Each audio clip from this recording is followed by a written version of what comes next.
Hello there, I'm David Holzer, the course director for the Professional Writing Academy's Introduction to Yoga for Writers. I'd just like to share some of the observations that have uh, sort of sprung to mind as a result of the course, which has been running for 4 weeks now, the first course of its kind, probably online, we think, anywhere in the world.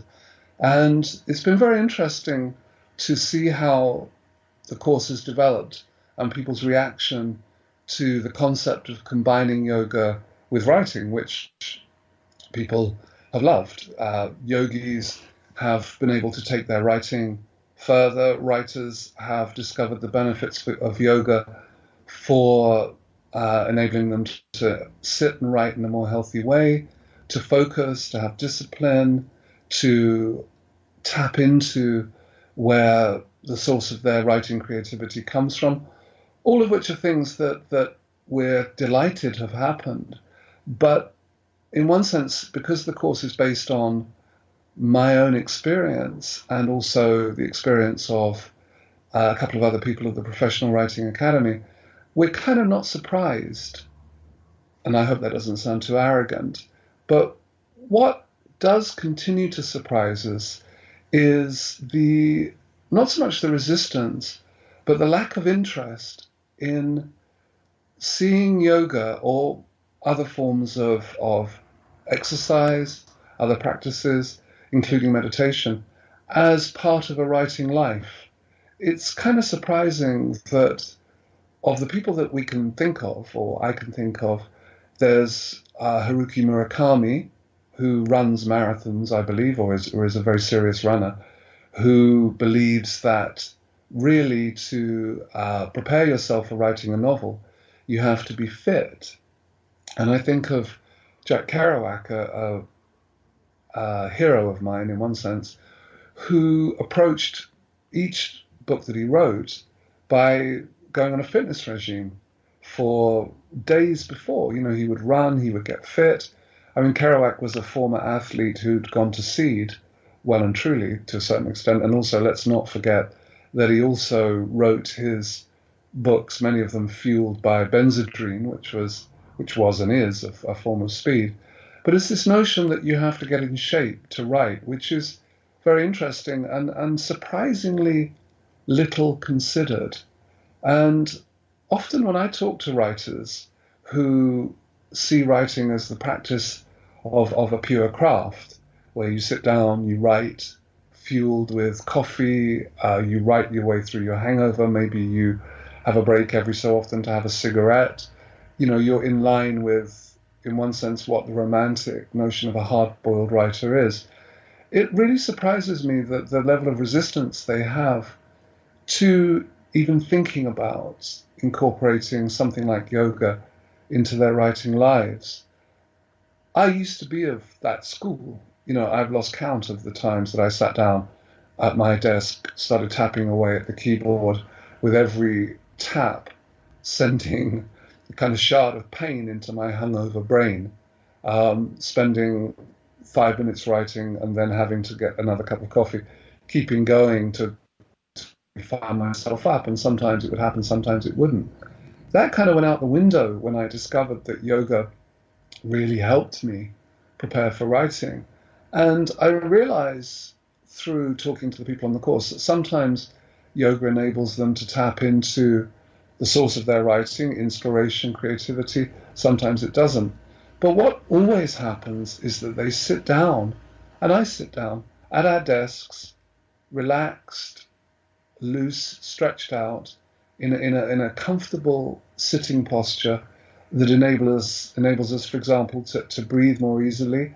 And it's well known that being able to breathe properly, which a lot of us don't do, aids us in relaxation, enables us to overcome anxieties, all of the things that can block us when we've got a writing project on the go, when we need to tackle something ambitious, when we need to write for a long stint because we've got a deadline to meet, or just in our day-to-day writing lives. Writers get very tense across the shoulders and the back Writers sit for long periods of time, which obviously is not so great for your circulation. Writers can have all kinds of physical problems that are not necessarily caused by a sedentary life, but are helped along by not looking after their bodies. And it just seems that in this day and age, the idea that the prevalent myth of the writer is somebody who doesn't particularly take any great care of their body, doesn't particularly eat well, look after themselves, doesn't really think about the connection between their mind and body, is very surprising. As a working writer, I'm open to anything that I think might help me write better, might help me write more deeply, go deeper, access inspiration, all the things I've been talking about. And I think most of us are like that. We're very open to techniques and things like this. And so what I'd say to writers who have a resistance to incorporating yoga or similar practices into their working lives is that I would ask them to ask themselves, why? Is it about time? Is it about prejudice to do with mind, borrowed, body, spirit, wafty, new agey people and meditation? Is it the belief, like a kind of hard-boiled detective writer, that you sit there with your shirt sleeves rolled up in a fug of cigar or cigarette smoke with coffee and a slug of whiskey or bourbon by your side and you just bash away at your keyboard? Or is it something altogether different? And where does your resistance come from?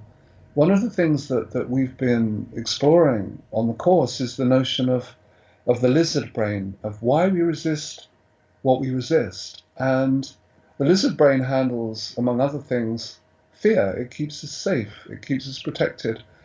And those of us who do physical practices know that if we're not careful, we can leave it so long that going back to our mat, going running, even going for a big long walk on a wintry morning, can fill us with absolute dread. And we can also feel like that about writing. And I think the jury's out as to whether writing block actually exists or not.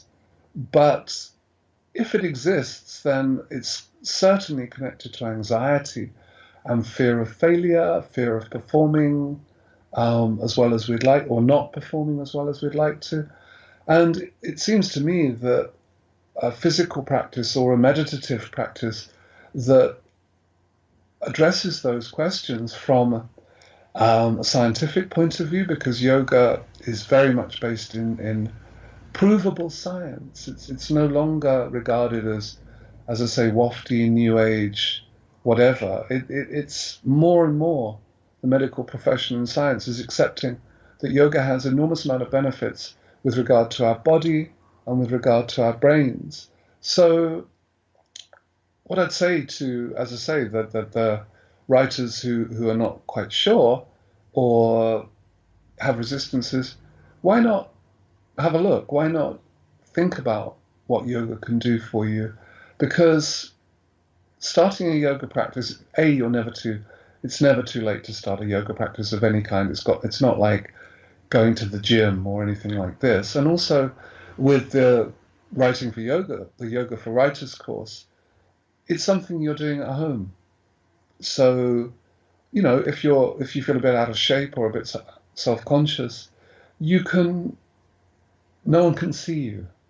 So if you'd like to know more, why don't you take a look at the page which introduces the course on the Professional Writing Academy website, and we'd be happy to answer any questions you have about the course, and we would love to see you getting involved and signing up for the course, because it might very well change your writing life, if that doesn't sound too smug.